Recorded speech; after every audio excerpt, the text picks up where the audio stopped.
Podcast. I'm Spencer Scott Holmes. And I'm Ryan Dunigan. And today we're going to be talking about all things Tom Morello. Before we go into that, though, I just want to say something. All things Tom Morello. Before all things Tom Morello, which I love Tom Morello very much, nearly everything he does, except... Do you love him enough to suck his dick? You know, if there's one dick I had to suck... You would suck Tom's. Yeah. Well, first, Batman. Batman's not real, but Tom, I take Tom, yeah. You had to If I had to. What if you had to suck a fictional Batman, or not? A non-fictional Batman character, like you chose from Val Kilmer, George Clooney, Adam West, Christian Bale, or why am I forgetting his name? From the first two Batmans in the Michael 90s. Keaton? Michael Keaton.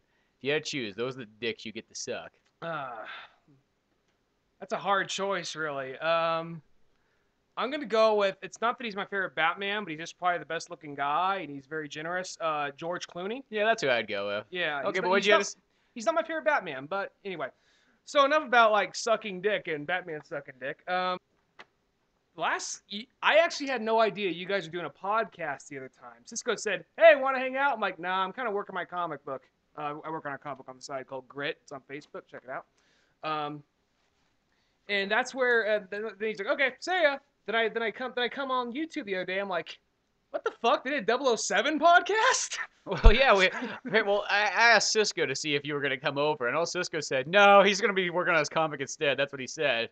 So I was like, oh, because I knew we were doing a podcast, but I was kind of like, I guess Cisco was the middleman, and I was just taking the middleman's advice of what's going on. So I just assumed that he just said, no, fuck it, I'm not coming over. I just mentioned the picture you got in your head when you said that was just like, that's kind of what it was. I was like, what the fuck? Me just sitting like on a couch, just like fucking like, fuck that, you know. Drawing a fucking monkey, taking a shit in his hand and throwing it across the room. No, it hasn't reached that point in the comic. No, the comic book, it's actually, I'm not going to go into the heavy details, but it stars a monkey with a chimpanzee with a gas mask, and he's homicidal. And it's actually pretty cool. It's on Facebook. No, it's actually pretty badass. The creator can say it's cool, but it's better if somebody else who's not the creator says it's cool. Thank you very much. Yeah, your opinion means a lot to me.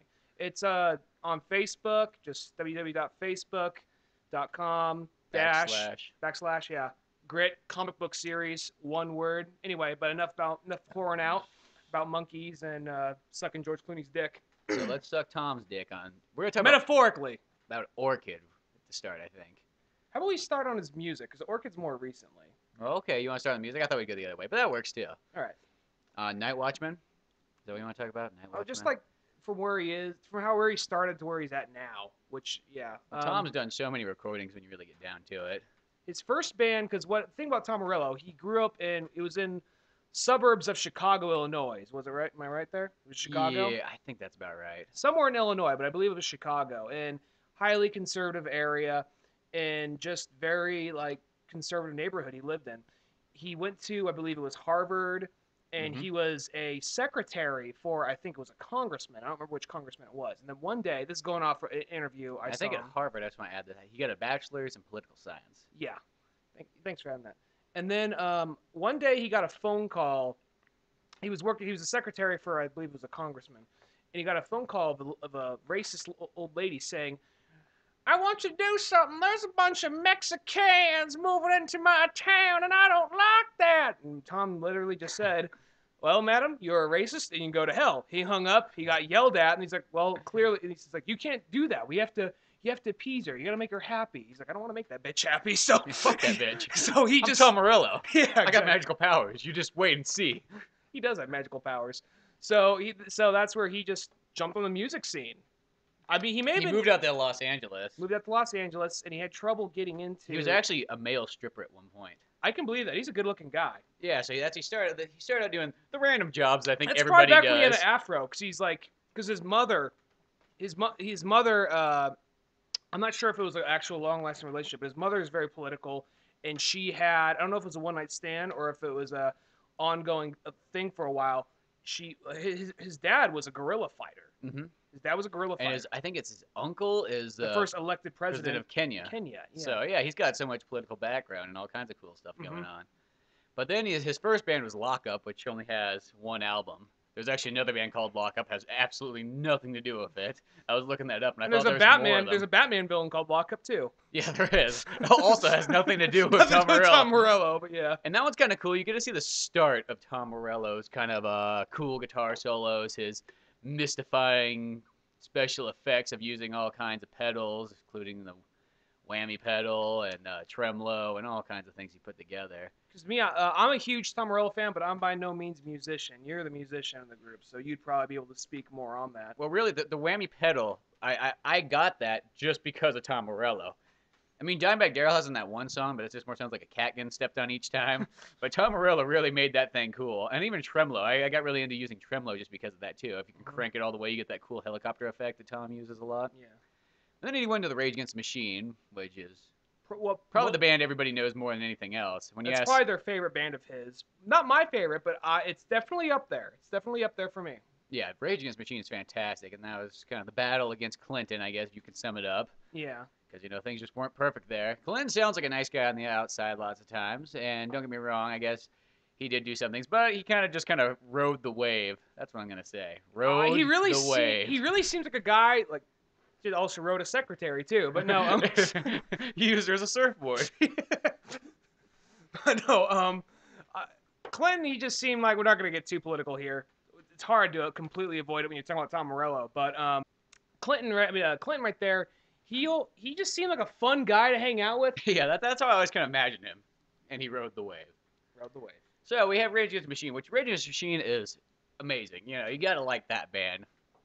I know people who are like old guys from like the 60s, like hippies, and they love Rage Against the Machine. It just speaks to them in like the 90s view.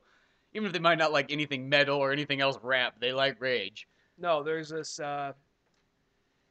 old like 64-year-old Greek cook I used to work with. And just like you could understand like every other word that comes out of his mouth. And I was playing one time Rage Against the Machine Battle for Los Angeles. And I remember just playing it, and he at some point just stopped and turned and looked at the he stopped and turned and just looked at the radio. Just, what the fuck is this guy singing? Oh, he's just kind of singing about like, you know, corruption of politics and like upper class and all that. And he's standing there and just listening for a little longer. I don't listen to this, but I like this guy. No, that's how it is. I don't know what it is. I always meet old guys, and you know, like they'll tell you all that they like all the 60s music, but they don't like any of like the new stuff. They don't like yelling and screaming and too heavy and stuff. But they'll be like, you know, Rage Against the Machine though, that was a band. It's amazing how many people out. It doesn't matter who it is, young, old, people like Rage. Strangely, There's every once in a while somebody like Rage is sometimes kind of like the unwanted like half breed that for is some true. people. It varies because there are like metal fans I know, like hardcore metal Like fans. so hardcore they've gone like beyond like acceptance of anything else. Yeah, and they'll be like, "What do you think of Rage Against the Machine?" They're okay. They're primarily a hip hop band to me. They're not my thing really, but I'll give them some credit. It's like, okay, and you talk to people who like hip hop. What do you think of Rage Against the Machine? Oh, they're all right. They're a little too metal for me. They're not really my thing, but I'll give them credit for. It's always kind of the same thing. And probably strange enough, Rage Against the Machine is that's almost like my gateway band into rap. I'm not really a big rap fan. Neither am I. But Rage makes rap cool in a sense. Like, I don't know. I feel like I can listen to that and not feel like I'm too white. Well, that's the thing when you like listen to a rap, like, you just can't help but feel kind of like the angry 15-year-old ginger kid with cornrows, you know, like driving around my beat up Toyota Corolla. Yeah. Hanging out in front of the 7-Eleven trying to look badass. You know, like my clothes are 3 times too big and look 3 times too stupid on a white kid. Yeah. Me personally, I'm not like the biggest rap guy. I mean, most rap I listen to, Run DMC, Cypress Hill. I do like 80s rap, you know. A little bit of Kid Cudi here and there, Beastie Boys. That's probably pretty obvious. Yeah, Beastie Boys it is a rap band, but it also makes you feel very white too at the same time. But then Tom moved on to his next project, which is Audioslave, which is fucking amazing. Even though there's so many people that talk down on this band, this is good music. I think you get. I notice a lot of Soundgarden fans, more often than not, like Audioslave. They may not like it as much as Soundgarden, but they'll like Audioslave. I notice a lot of Rage fans don't really like Audioslave because it doesn't have Zach De La Rocha. And for a lot of people, what made Rage was Zach De La Rocha. Now, I love Zach De La Rocha, but Tom Morello was usually the highlight for me for whatever band he was in. Well, I also hear two kinds of complaints too. Is one, people think that Rage is too soft and not heavy enough, and two, I've also heard this a lot from Tom Morello fans. That some people don't feel like Tom, like they feel like he's just sitting in the back corner half the time until the solo comes, which I don't get that. Even though sometimes like like the verse riffs can maybe be kind of a little bit simple, I guess doesn't matter. I mean, like he can keep that simple and make it cool. Yeah, I see what you mean. I'm not a musician, so I'm just gonna nod my head to whatever you say. Yeah. You played the guitar. I don't care. Some of the best solos Tom ever did are on those Audioslave ones. No, I do recognize those solos, and those solos that's kind of what that's really because I did listen to Rage Against the Machine, but I didn't really know anything about their background or anything. I know Audioslave was 3/4 of Rage Against the Machine at the time, so that's when I went back and listened to more Rage after listening to Audioslave. Because I absolutely loved them. Because Chris Cornell is like one of my favorite lead singers, and then you throw in my favorite guitarist. It's like It's an amazing combo. The tragedy. It's only like 3 albums, but maybe it's sometimes best just to quit while you're ahead, just so you have these 3 amazing albums, and something turns lackluster as it moves on. Yeah, this goes back to Rage Against the Machine. I learned about Rage Against the Machine from Tony Hawk too, which really Tony Hawk was like my gateway into all kinds of punk, metal, well, a little bit of rap, I guess, but mainly punk, metal, and sort of rock. Like you learn from a lot of bands from Tony Hawk. It's like the sample platter of all kinds of things. Yeah, that's true. That's where in that game, the one that it was in, didn't actually have had the edited version of the song. Yeah, it was the edited version, but like you don't really realize that at the time until later on. Until you go back and play it after you've heard it again. You're like, well, it's like when you played "Killing in the Name of" on Guitar Hero. Yeah, they cut out the main part. I won't do what you tell me. I won't do what you tell me. It's like feels like there should be something in there, but. But Audioslave, that was a fantastic one. I know, may not always be the heaviest, but the melodies are great. Chris Cornell, I think his singing's at like his peak on that band. I think that's where he just hits everything perfect. That's like the best. They still, I think the reason why it comes off so soft sometimes is it's partially a grunge band sort of to a certain degree. I mean, you got one of the best grunge singers on that album, so it has some of those more slower psychedelic songs here and there, not all the time, but also has the more fast-paced songs, which is Rage is best known for. And then I guess the next project he would have went on to is the Axis of Justice. Axis of Justice with Serge Tankian. That was just like Axis of Justice. I believe that wasn't like it was an actual band. It's just a bunch of miscellaneous musicians together, just rocking out against Bush. And a lot of the times they do acoustic. I know there was Serge Tankian from System of a Down. Am I correct? Yep. Pete Yorn. I know there's more people in this, but for some reason that's all I'm coming to mind. And from what I saw on YouTube, that's where he would rock out a lot of his Night Watchman stuff. He would come out there, and I think this is the beginning of Night Watchman, which was actually the beginning of Night Watchman. It came actually on like the Audioslave tours, and after they finished like the Audioslave concert or whatever, he would go out to like a bar and mysteriously just kind of play there as the Night Watchman. Oh, so okay. like probably about midnight or so, like he would just play some of these songs. He just wrote a ton of them and just kind of almost did like a George Harrison thing and just kind of kept them all to himself. The second the band breaks out, it's like, whoops, here we go. I already got my stuff prepared. What do you guys? No, but I think that and Brad Wilk, the drummer to Audioslave and Rage, was a part of it too. But I know there's more people in that. They're just not clicking in my head right now. I haven't seen any of the Acts of Justice in a long time, so. Yeah. But I remember watching that. I remember watching YouTube videos of it, like black and white YouTube videos of it when it first came out. Well, that's really where I remember it from. I just remember it was like a YouTube thing almost. I mean, there's more to it than that. That's where I first heard. That's where I first heard some of his Night Watchman stuff, because he'd get up there on stage, and every once in a while he'd bust out like Flesh Shapes of the Day or something off his first album. So I think I guess the next project would have done would just be the Night Watchman the very first one. One Man Revolution, yeah. Which was a fantastic album. I mean, we got the day before it came out, actually. We did, yeah. There used to be this really awesome music store called Village Tunes in Twain Harte. It's run by Bob Peters. Most awesome store owner I've ever met. And you just go in there. If you went in there, you could go in there and just talk to him. But if you don't walk out of there and buy something, you would feel like the world's biggest dick, because this guy he still is. He's just so awesome. He's just so fun to talk to. But anyway, we bought the CD before it even came out, and we were listening to it right there in the store, and that's a really good album. It's out of the Night Watchman things, it's probably my least favorite, but that's aside from the EP. But that's just because I don't know. I think I like it more in the second one. you like that one more than the second one. Maybe just because like, that was the first one I heard, and there's some songs on there. They're like When I I say this, I just love a lot, you know. mm-hmm. When I say this, I'm by no means like bringing it down. I love that album. It's just one of those. It's just almost kind of like most of the album is just him and a guitar. Yeah, And it's very raw. It's very raw, and that's cool. I like that. Don't get me wrong. I have that album on my iPod. I listen to it all the time. It's just I like the other two more because it's just he has a whole other band backing him up. It just makes it that much better. Yeah, that's cool. I don't know. It's one song. It's like my all-time favorite is "The Road I Must Travel." Like that song is just amazing. For me, it's probably "The Dark Clouds Above." That's a good one too. I mean, they're all great songs, but yeah, it is kind of simple. And then when he came out with his second one, There's one thing we actually kind of skipped over real quick. Something that's actually kind of like a speed bump, but not the worst thing in the world. When he remixed in like a Macy Gray song for the Spider-Man soundtrack. Oh yeah, he did do that. Well, he did a lot of other things too. He did He did a song for Godzilla, I believe. I think that was just a Rage Against the Machine song though. Was it? I think it was on the Rage. I think it's Yeah. on the cover album or something like that. No, it's no. I think that comes on the Live and Rare album. I think There Be No Shelter Here. maybe. I think I'm not too sure, but I think that's the name of the song. it's on that, or either you just have to go out and get the Godzilla album. He also did like he played like on the guitar on the Crystal Method song. Mm-hmm. He played also on the Faculty soundtrack, and I think it was called like the '90s reunion or.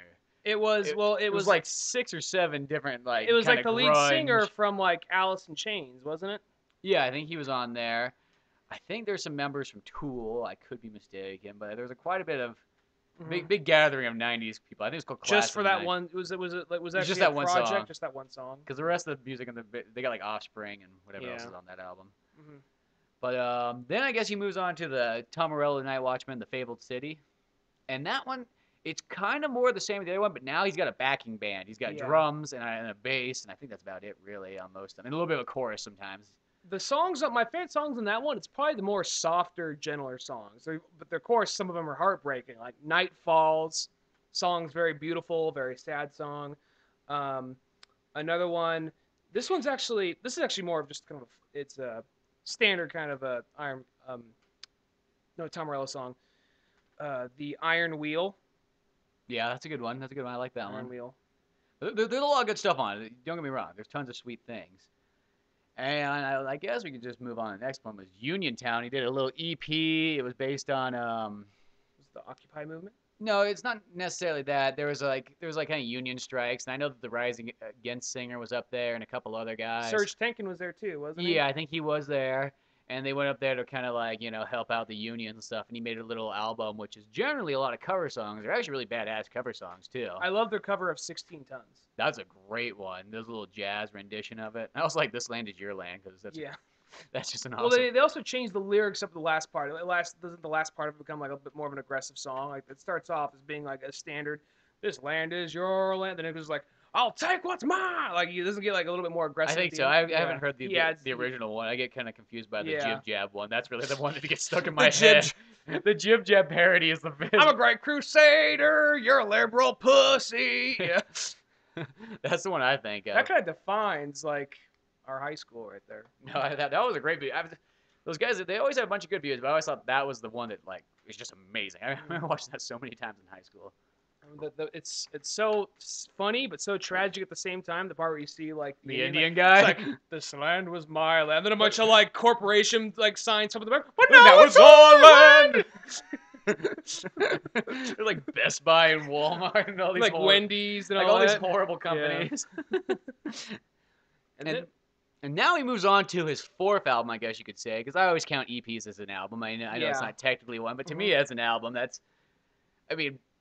on that one, there's 8 songs. Including Uniontown. Yeah, including Uniontown, which he puts on the fourth album as a bonus track. And then there's also a Uniontown live one that's on that one. Yeah. But the fourth one is really fucking awesome. Well, it's like a middle ground between, it's like half of his second album and then just a bunch of electrical, like, as if he did electrical stuff. That's kind of what it's like, really. Because the other ones were like mainly acoustic. They're all acoustic, pretty much. There's some guitar solos on Uniontown that are. But they're not that. None of that standard Tom Morello guitar solos. They got a little bit of Tom Morello in them. Not not extreme, but you could tell that there's like some effects kind of thrown over them and stuff, and they're pretty sweet. But this one, there's actually full on like electric, like an entire like rock It almost song. sounds like it's an Audioslave song with Tom Morello singing instead of Chris Cornell. Yeah, that's really what it sounds like. And there's great ones like Did I say Soundgarden or Audioslave? You said Audioslave. All right, just double checking. There's ones like It Begins Tonight, which is awesome. It's just a heavy one. That's Save the Hammer for the Man's badass. Yeah, Stray Bullets I really like a lot. I really like The Fifth Horseman. That's a great one too. There's just tons of sweet songs, and it kind of mixes. You got the acoustic songs, you got these electric songs, and then you got sort of slight in middle between. ground, Yeah, and I just think that right there, that's where Tom has really kind of like made it very like. I mean, there's all sorts of things coming in there. I mean, there's like that Kenya one, and it's got kind of a little bit of a African beat. Yeah, going, African beat, drums. and it's really cool.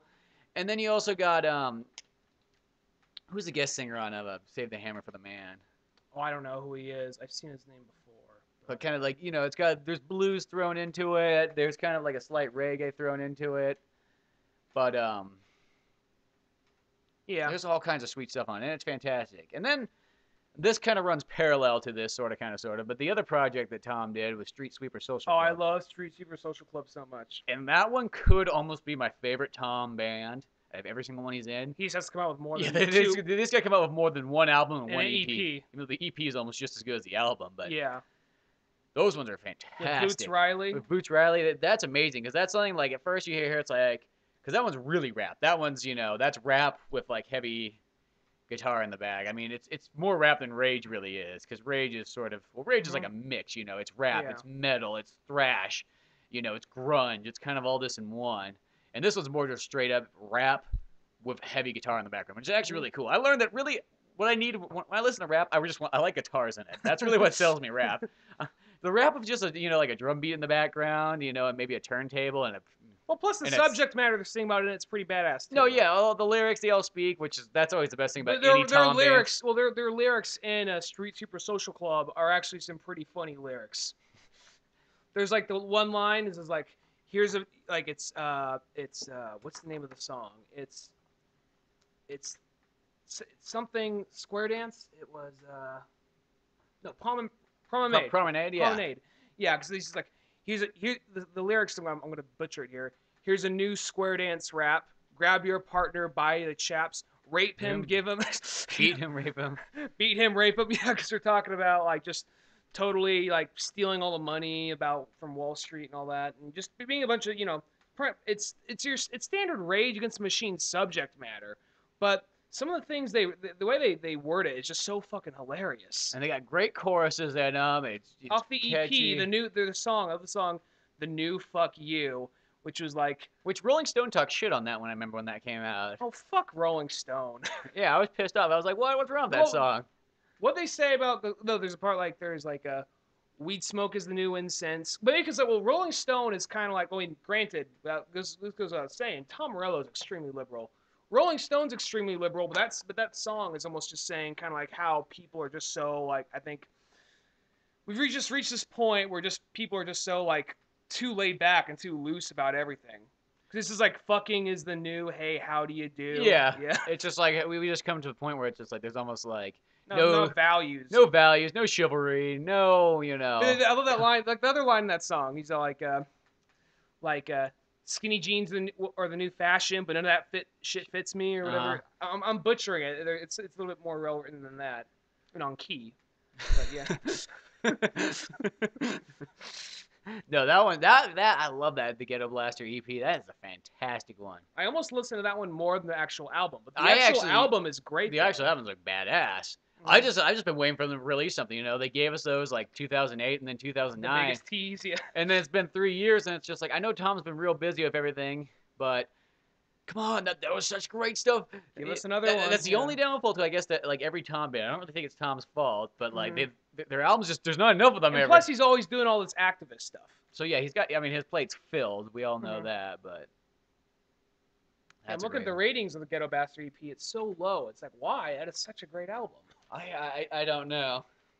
Actually, it's one of my favorite. It has a sweet cover of actually one of my favorite songs. Actually, I still like the original one more, but I Must Knock You Out. Oh, I love that cover. That one's a really good one. It's got a great solo in it and stuff. It's fantastic.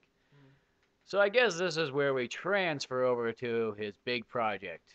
Orchid. Yeah, he started. I think the first one came out in November, if I'm mistaken, of 2011. I kind of forgot actually. I think that's when it came out. It was around that time at least. Yeah. And since then, now he's on his 8th issue, and in September comes out the 9th. And I guess you could say Orchid's about. It starts out Orchid is the main character, and she's a hooker, and she lives in a shitty futuristic world where like pollution has destroyed a lot. People live underground generally now. Well, they also not everyone lives underground. There's like certain because they There's call yeah, them there's bridges. certain like Yeah. cities, but I mean a lot of these people are like living underground because on It, the outside there's what they call just the wild, and it's just a bunch of yeah. mutated animals who have become extremely primal and savage and What humongous. what ground people can find because most of the world is flooded. What ground they can find is generally swampland with crazy mutated creatures, and which with biological waste and all that, a lot of the genes merge, so we get like you get bears with 6 legs and scorpion tails. Yeah, so it's like A this, lot of weird, freaky shit, there's a and lot of mutant things. just a lot of weird things like that, like carnivorous snail things that look almost kind of like dinosaurs. So it's really a book that I've never really read anything like it. It's almost, even though you can call it science fiction, it's almost more of like fantasy. It's really fancy sci-fi. It's fantasy sci-fi. You can call it science fiction, but it's almost like fantasy in this fantasy with dashes of science fiction, I guess you can say. And of course, being Tom Morello, it's going to have a political statement to say, and it's about how. Well, actually, I want to talk about what ultimately inspired him to make this comic book. Okay. He actually, this is going off what's said in the back of the trade paperback of the first volume, and what he said in interviews that I saw. He said that when he first came to LA, he had trouble getting into the whole hair metal scene. He had trouble getting recognized because his hair wasn't right. He didn't wear spandex. His skin wasn't right. His politics was way different than all the hair rockers. So he ended up on the east side underground rock scene, and from there he got taken in and made friends with a lot of junkies and teenage hookers and just all these people that just society deems unworthy. And that's where he found a lot of these people who were actually very nice people, very wonderful people, and that was almost kind of the inspiration for Orchid, because Orchid, everybody in the book just about is a society reject. The main character is a 16 or 17-year-old hooker who They never really defies. say her age in that actually. I want to think say she's supposed to be- he said she was 16 or 17. I think she's actually supposed to be older than that because she always talks about like how she's been doing this for a lot longer than there's younger ones too. Yeah, possibly. So well, I she's still was gonna young. Guess, She's like, yeah, she's young. I was guessing she was like 18. 21 or something like that. Yeah, maybe. She looks older. Mm-hmm. And then I guess the second main Because character. he said she was a teenager. Because he said like, Oh, did he really say teenager? He said she was a teenager. He said like, what's the hardest like political stance you could have? Being a teenager, having the most frowned upon job, and being a woman. No, I guess that could be true. Yeah, I could see that. So that's what he said in the art. Maybe I thought he said she was 17 or something. Maybe she's 20 or something. But Yeah, regardless, it if doesn't you, really if you matter make her too younger, much. then it makes it more like a heartier subject.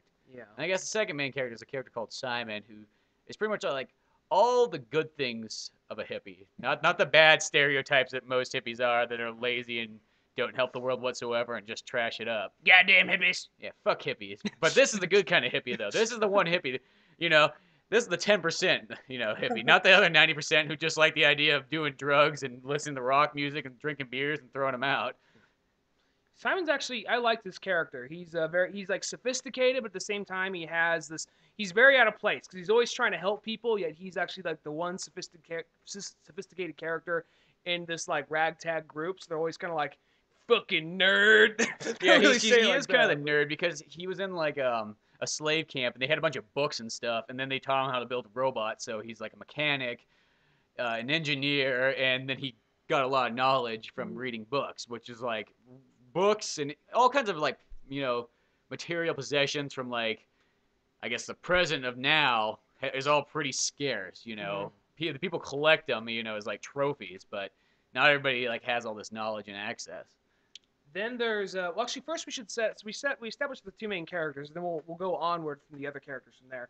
Generally, the setup is Simon is a member of what's called the Shadow Rebels, which they're going against a dictator named, I think his name is Tomo Wolf.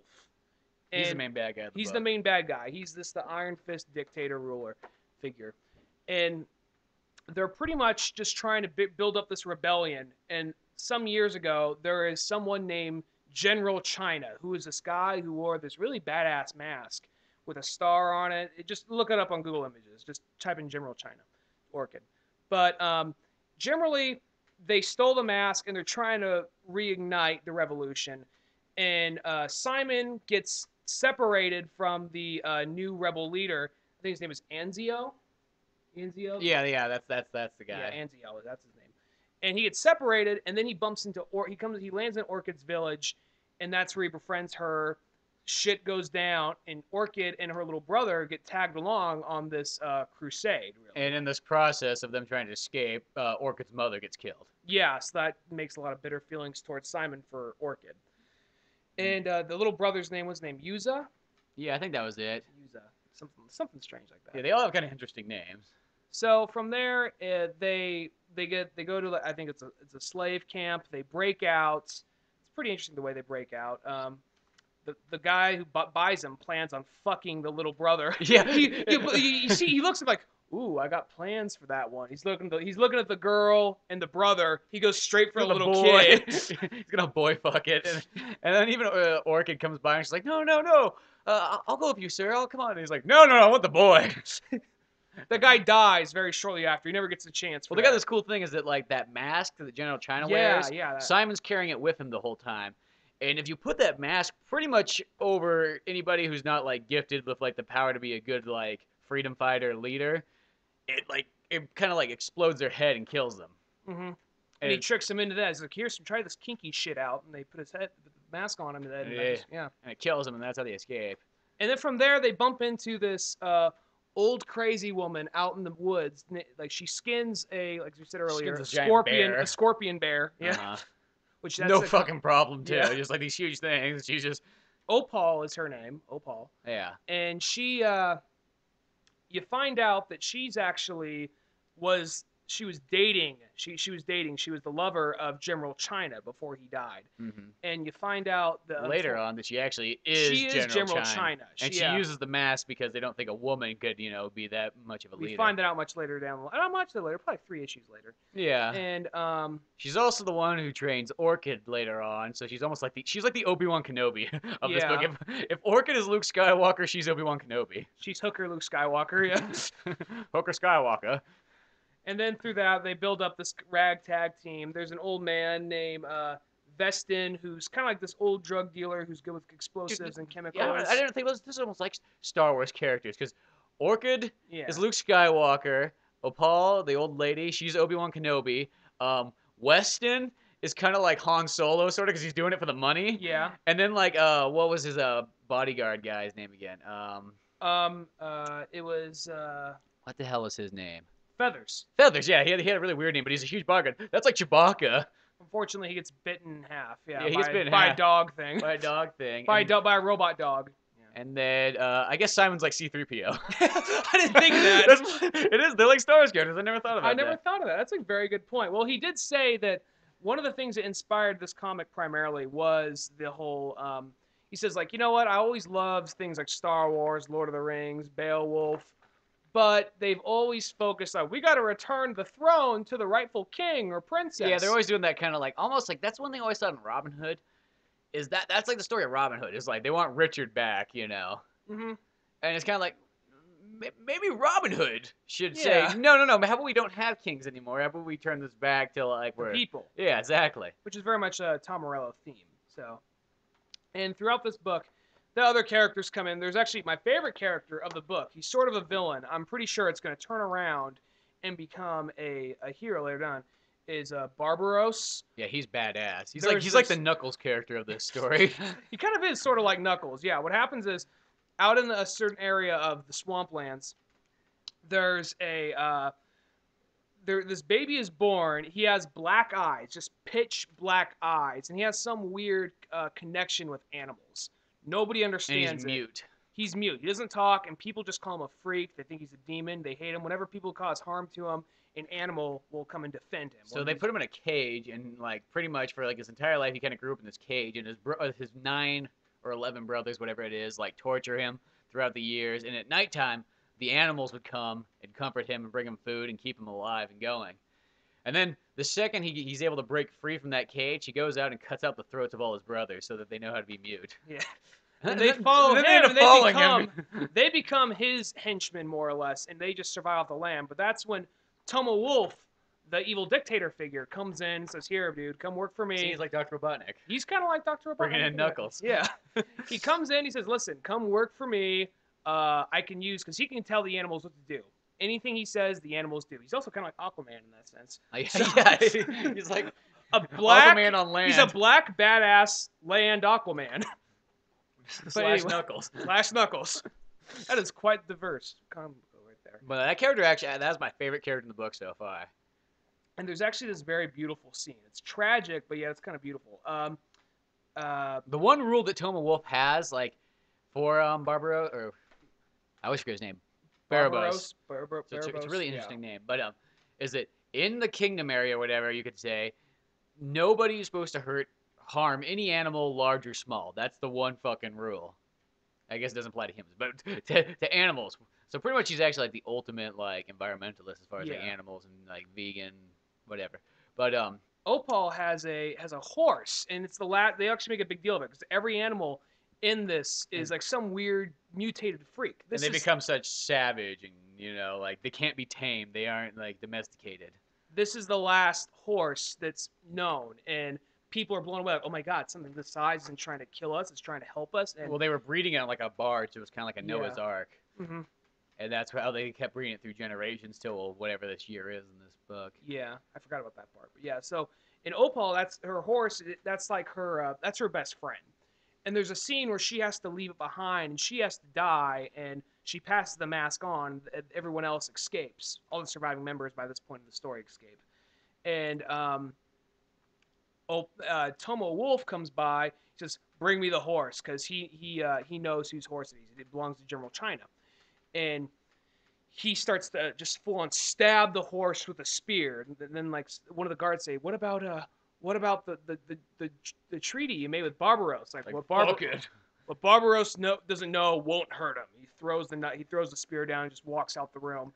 Then up in the window you see Barbaros just with the most depressed look on his face. And the last panel on the page. The very last page itself is just a full page picture of just Barbaros in the dark touching this horse, and just very dim lighting. And the horse is bleeding to death and everything. Yeah. And that's where you just get that issue, and you're like, fuck, I can't wait to the next. That's the coolest thing about this story is every issue really makes you want to read the next one, And just about every issue, about one, sometimes two major characters kind of die for this story. Yeah. So somebody's bound to die in each one, you know that, and then you want to see what's going to happen next and keep going. Which recently in issue 8, which Tom Morello really knows how to leave you on a fucking cliffhanger. Like, great, now I gotta wait another long ass time. I gotta wait a fucking month. Yeah. It's not actually more, these usually these are coming out like every 2 months or so. Yeah, I think they actually are. Bi-monthly, yeah. It actually ends with Orcas. By this point, the only people left in the Resistance are Weston, Simon, Orchid, Anzio. And Orchid she's had enough. She can't take it no more. She's almost like suicidal. She's seen so much death. All her family's died. Everybody she knows has died. Everybody she's like almost befriended, excluding Simon. Fuck Simon, almost. That's how she always doesn't care. Yeah, she doesn't really give a fuck about Simon. Simon kind of. You can see Simon has a thing for her, but yeah, Simon just kind of brought shit into her life, almost in a sense. Which they're gonna make that up later. And yeah, she's sitting at the edge, about this edge of this old destroyed overpass, and she's about to like jump off. Someone's like, "Oh, what are you doing?" She's like, "Here, come inside. It's raining." So they go inside, and she just walks in there, and she doesn't say anything. Just grabs a gun, like, "Whoa, wait, don't it?" She puts it to her head, pulls the trigger. It's empty, and then she goes to grab the mask, because if you put this mask on and you're not like the right person of heart, or you don't have the right qualities, it's gonna kill you. She puts it on. She becomes the new General China. The thing grants her, because that's another thing. This mask grants you abilities. It grants you super strength, faster reflexes, stamina. All that. And right there, here now, it's cool, but at the same time, there's one little problem I have with this. This is my only real critique with the book. Okay, what's that? I have no problem that she became a sudden badass, but the second she put that mask on, she found this whole other, like, dialect way of speaking she's never really said any other time in the book. Unless they said somewhere in there, this mask, it adds, it's like, it takes different personalities and infuses it into the mask. Maybe it did something like that. Because what happens, "Come now, my people. We must leave. We must fight. We must bring our hearts together and force. She was not Well, talking she's like almost that. kind of like ghetto in the beginning, where She's very she's much. talking a lot of slang. She, Her education's not super high. she's like someone. She has like she's not exactly the brightest person, but her heart's in the right place, and she's really tough. She's still a great character. And But I by guess this the only point, problem she sort of has is like she has anger issues, and that's what yeah, they always mention that over and over throughout the book. yeah. But she actually develops. She develops into being a great character, and this is a cool scene. It's just the one thing I'm a little thrown off by is that she suddenly has like this general's tongue, I just from All I this can mask. assume is maybe The Opal, mask. because even though I know this is only like it's only like one page in the book that shows that like you almost think there's gonna be like an entire issue devoted to this, but it's only Uh-huh. one page where it shows she's training her. Yeah, That's about the only place I can think she learns it from. Like they more possibly. I think is if they would have made that maybe like a little bit longer, almost kind of like you saw more training, almost like an Empire Strikes Back. Like you actually got a Yeah. full feel that like okay, this was quite a bit of training. Mhm. I think when it only comes across like in a It was page, like a two. Yeah, it was a page or and a half, two. I think. Yeah. It's like that really kind of. I think that might be where she learned it from. Yeah, that's a possibility. Yeah. But no, regardless, I mean that is one that is like almost like a nitpick at an amazing book series. I believe there's only 4 issues left. I think it's a 12 issue running series. We're at 8 right now. Well, because right now we're at the final climax. You know, we're at Act 3, I guess you could Mhm. say. The back of because I was waiting to get the trade paperback. You already had all the individual issues, but I was waiting on the trade paperback to come in on volume 1, and then I read 5, 6, 7, and 8 from there. And that's where that's where what was I going to say? At the very back of it, it says there's 3 volumes altogether. So Yeah. I'm wondering if he's going to do a second series of this, or he's just going to do one and Well, done. it seems Keep like it good. well, yeah. Sometimes it's best to keep the story short and sweet. Quit And, while you're ahead. you know, there's no reason for everything to continue on. Just the last third. Just that's all. You just as long as it doesn't have to be better, just be just as good as just the first 2 parts. Really. Oh, I bet you it will be. I already got them Yeah. pre-ordered, so. Should be pretty badass. So I'm looking forward to that. So that'll probably be all done. I know that it's like I think it's in September. The next one comes out. I don't want to say the next one comes out in October, but I could be wrong. I think that's what it said online. And then there's no dates for 11 and 12. But And this book's just a great example of how badass Tom Morello is and how multi-talented he is. no, the story's fucking awesome. The artwork's great. The artwork's done by Scott Hepburn. And then I Beautiful want to work. mention this other guy because the fucking inker never gets mentioned in anything. But No, he Dan never Jackson does the ink. And in all these things, it always says Scott and Tom. The Scott and Tom. And you know what? The inker does. Oh, I feel like he probably does almost more work than everybody else when he really gets down to it. And he is the. He has to redraw everything they do. Yeah, and then color it and ink it. It's like that's more work than anything else. If anybody's ever done any Well, is he inking, the inker or is he like the color? Is he the color? Because that's where it almost looks like it's watered colored. All the artwork. well, he does all the coloring. He does All the coloring. Okay. all that. I Stuff. guess that's still ink. All right. When I think inker, I just think Yeah, well, technically the term inker. I mean, you could do it digitally. You Yeah. could do it like black and white, or you could do it with paints. or when I whatever. think ink, I just think old school, just like black and black I'm and just white. using that term as. Yeah, I know what you mean. term, I yeah. get you. I see what you're saying. Yeah.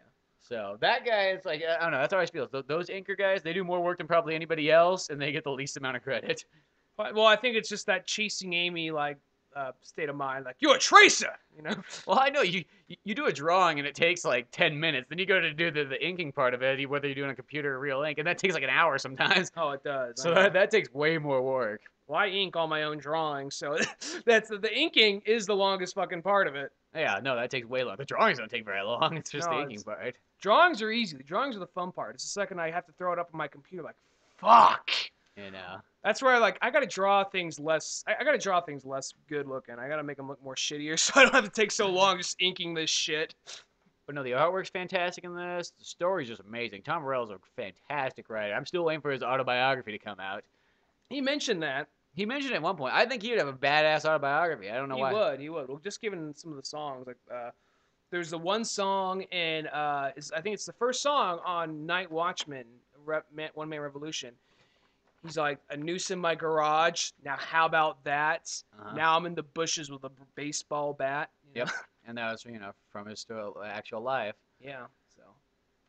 But yeah, it's a fantastic book. I recommend it. I think if you're into comic books, you go out and get it. Even if you're not into comic books, at least read The it. book is harsh as fuck. It is. It's not like, okay, it's kind of violent. It's pushing for a very harsh R. Yeah. There's like rape in it. There's lots of. There's a lot of rape words in it.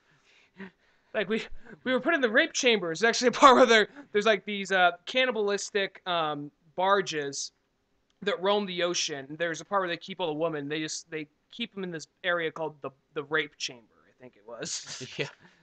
There's a lot of rape in this book. There's a Yeah. lot of words rape too, creatively used ones. Yeah. And you The get rape you get mobs. Yeah. great violence stuff. There's probably even where like The- Opal Dio cuts off the guy's balls and dick. Yeah, no, like Orchid's pimp. This guy that you just hate this fucker the second you Total see him. dick. You just totally hate this fucker. You don't expect this, literally, like you said, cuts his fucking dick and balls off and jams it in his own mouth. It's so badass. It's like the start of like I think issue 5. Yeah. It's like 3 pages in, and that's what it is. It's like that's fucking badass. No, this book is Tons of violence. This book is raw as fuck. It's awesome. Pick it up, check it out. And if you never really knew a whole lot about Tom Morello, now you do. Go check out some of his music. Yeah, he's got tons of stuff to choose from. I mean, if you Mhm. can't find at least something you like by Tom Morello, that's a sad That's day. unfortunate. That's unfortunate. I don't know what kind of music you like then, so. Anyway, I guess that's all we really got on Tom Morello. Just an amazing guy, amazing artist, amazing everything. Okay. Check him out when you can. So I guess that's where we'll end it at. And, well, I'm Spencer Scott Holmes. I'm Ryan Dunigan. And I'd like you guys to like it, share it, subscribe, all kinds of stuff. And leave a comment. Comments are nice. All the above would be greatly appreciated. So awesome. Well, see you guys later.